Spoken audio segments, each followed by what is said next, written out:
Hi everybody, we're back here with D3, and this one is the Speculator Edition Part 3.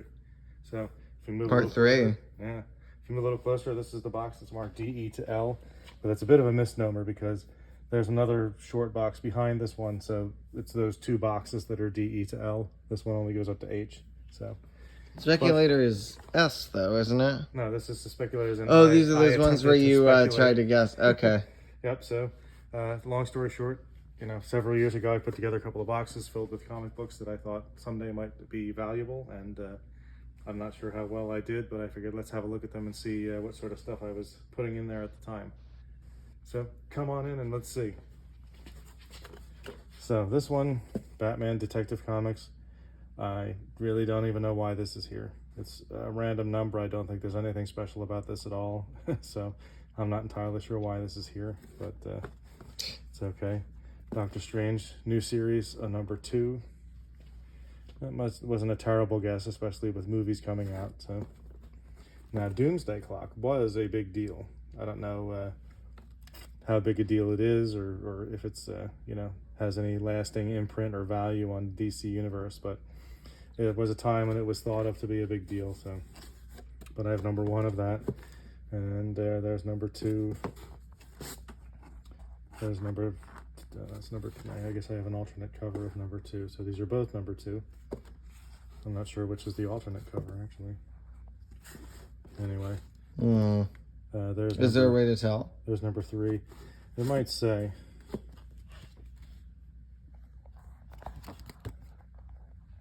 No, neither one of this one.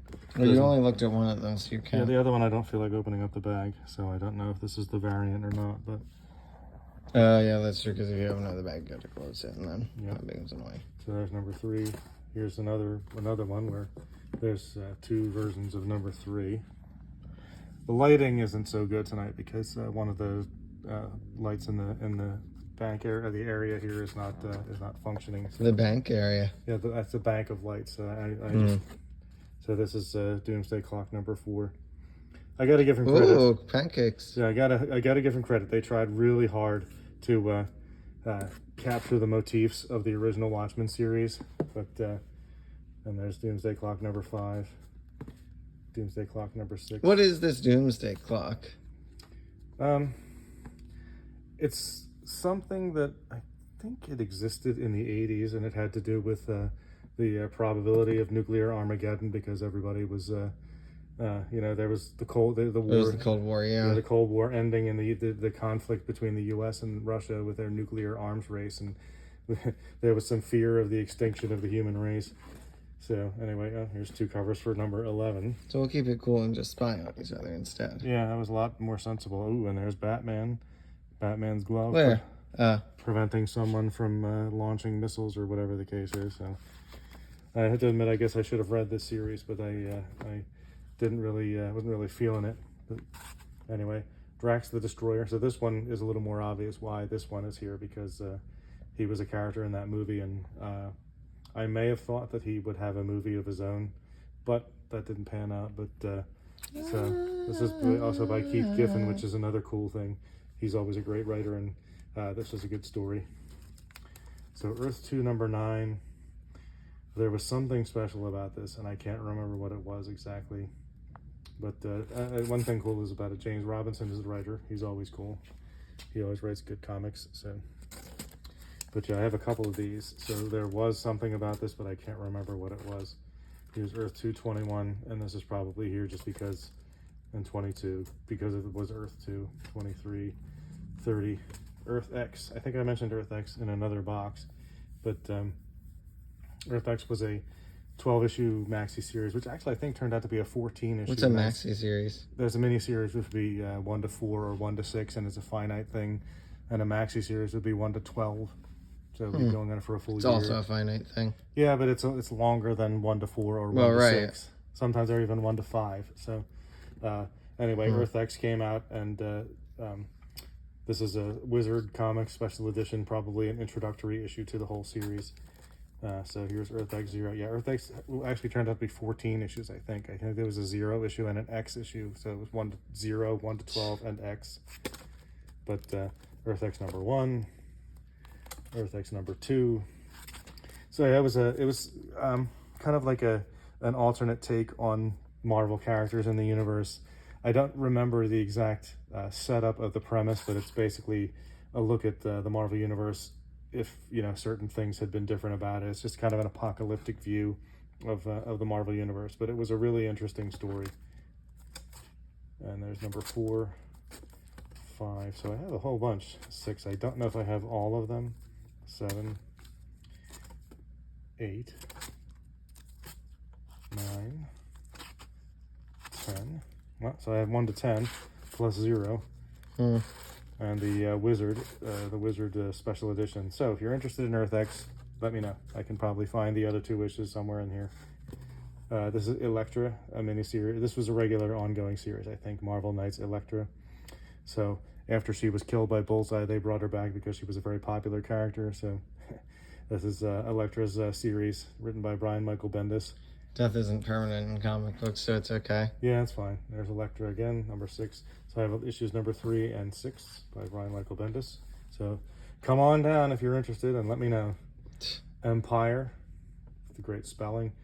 Avengers Fantastic Four Empire. This is the variant edition. Thor battling someone on the cover. Someone. Yeah.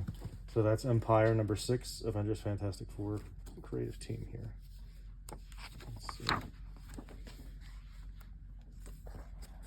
Al Ewing and Dan Slott. Al Ewing, who did the Immortal Hulk, which became really popular and was pretty well done for a while. So that might have, I think I just got this because it's Avengers and Fantastic Four, and I thought it would be pretty cool. So, but I have number 1 if anyone's interested. Eternals by Neil Gaiman and John Romita Jr. This is number 4. And the movie was going to be coming out, and then it did, and seemed to be a bit of a flop, but whatever.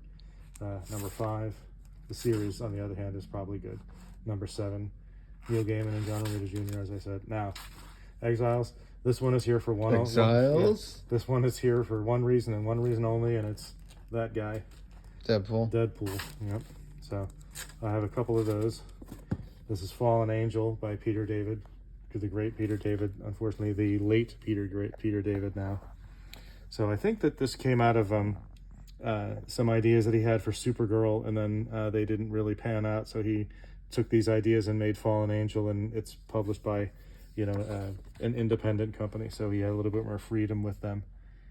But you know, anything by Peter David is worth checking out and worth reading, so Fallen Angel is no exception. Fantastic Four 354.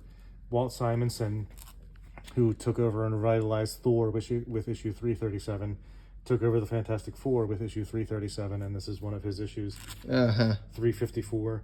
And I don't think the results were as wonderful as the Thor was, but they were pretty good. So that's Thor 354, or Fantastic Four 354. This is Fantastic Four 11 in a more recent series. I think this was Fantastic Four Volume 2 or maybe Volume 3. I can't remember. But it's Chris Claremont, mostly known for his work on X-Men comics, but he did Fantastic Four as well. So this is probably something that shouldn't be in here, but I don't think as a speculator it's all that great. But now this is Fantastic Four number 1, a variant edition, and I don't remember what year this is, but it's a number 1 and it's a variant edition, and I believe that Dan Slott is the writer, and there's a memorial to Steve Ditko who had passed. So this is 2018. So Steve Ditko, co-creator of Doctor Strange and Spider-Man, so a legendary character person in comic books. So yeah, so this is Fantastic Four by Dan Slott. And I believe it's 2018 based on that memorial to Steve Ditko. So, just a relaunch of Fantastic Four with a variant cover. Pretty cool. Why'd you put this in a speculator box if it was from 2018? Number 3. I guess it was less time ago than I had originally estimated. And I did add to it over the years, so I think I started this and then added a few things over time. But anyway, that's number 3. So I have 1 and 3 of that. Felix the Cat, number 1. I don't know, how much of a speculator thing this is, but it is a number 1, and it's not something that, I have looked through many, many comic book boxes in my time, and I haven't seen many copies of Felix the Cat number 1, so this could be one of those issues that maybe it is a speculator issue that, you know, and if it were worth 10 or 15 bucks, then that would be a pretty good find, because I probably paid less than $1 for it. But Green Lantern, Green Arrow. I think that I pulled this out because there was something around this time that I think that maybe this is issue 47, around issue 50, the Green Lantern went nuts and started collecting Green Lantern rings. I don't remember the full story, but that might be why that's there. This is Green Lantern 52. This is May 2010, so this is probably the 3rd or 4th iteration of Green Lantern. And there was something about this issue and Blackest Night crossover. There's something about it that I thought it might be valuable, because I have a couple of issues, a couple of copies of it. So if it ever does turn out to be valuable, I'm ready. Guardians of the Galaxy. This is number 5. Now, Marvel had a really annoying habit, at least it was annoying to me, of making these things comic book series and then renumbering, having it go 12 or 13 issues and then renumbering. So I had no idea what year this was published, so I put it on there. This is I think that says 28. It looks like 2008. That's 2008. So yeah, this is Guardians number 5 from 2008, and then this is I think the same series, Guardians 2009, from Guardians 12 from 2009, and then Guardians of the Galaxy now, Brian Michael Bendis and Steve McNiven, again number 0.1. And then there's number 1. I didn't put a year on this, but I guess it was more distinctive. So this is kind of like the team that wound up looking like what they looked like in the movie for the most part. Although this guy, I'm not sure who that is, and he didn't looks like make it. Iron Man. He does look like Iron Man, but so that's Guardians. The guy pointing didn't make it, unless that's supposed to be Star-Lord. I think that is supposed to be Star-Lord. So there's Guardians of the Galaxy number 2, again by Brian Michael Bendis. Number 5. That's number 6. I'm not sure who that is. Guardians of the Galaxy number 7. So those are all with Brian Michael Bendis. This is Infinity Gauntlet, but I think oh yeah, it's Guardians of the Galaxy. I don't know if you can see that it's got two covers, things on there.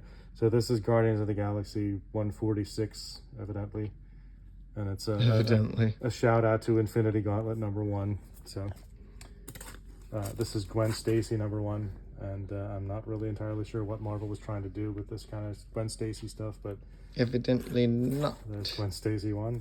Here's Unbelievable Gwenpool number 2, Gwenpool versus Female Thor. I think that's Jane Foster. Sounds right. Gwenpool Holiday Special number 1. So She-Hulk is in there, and yeah. Hal Jordan, Green Lantern Corps, Rebirth number 1. Okay, these are old Harley Quinns. These are from the early 2000s. This is like June 01. So that's Harley Quinn number 7. And Harley Quinn is, of course, very well known now. So that's number 8, number 10, number 8, 11. So if anybody's interested in Harley Quinn, older books, I have them. These are newer books, number 8, the New 52. I forget when that was. 2014, according to this.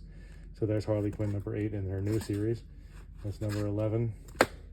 This is Harley Quinn Invades Comic-Con International San Diego, so that's an interesting one. That's funny. Harley Quinn and Power Girl, which was, I think they had a number of miniseries with these two characters together.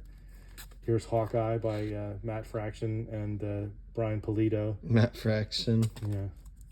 So the cover art, the art on this is great, Fraction, and I think his name is Daniel Aja. I'm not sure exactly how to pronounce it. Aja, maybe? Aja, yeah. So yeah, they did some great artwork there and some Fraction. So there's more of those. And then there's another one. I think that's the same series. They did restart, but I mean the imagery is pretty cool. How they the stuff they came up with. That's word search. Yeah, it's a shout out to Marvel. Had fun books that had that kind of stuff. So yeah, they were doing some really interesting stuff. So this is a relaunch of the Hawkeye series with his daughter, who appeared briefly in one of the Avengers movies, but she phased out when. Whose daughter? Hawkeye. And this is a Hawkman relaunch that I thought might be something. Jeff Johns was involved, as was James Robinson, but I'm not sure if that ever went anywhere. Hell Arisen number 1, a miniseries, and this is Hellcat number 1, and then there's another Hellcat. This is number 3. So this was a later series, a later version of Hellcat, and then Hellspawn number 1. So I do have a lot of number 1s, 2, 3, 4, and I think I'm getting to the end of the video, so I'm going to speed up. This is Spawn number 5. So I went through 5 of that. Heroes in Crisis, which was a miniseries that came out, and this is the History of the Marvel Universe number 1. So that's why that's there. So that is our trip down that box. So some interesting stuff, good memories, and if you see anything you like, please let me know in the comments or send me an eBay message. Thank you. Have a good day.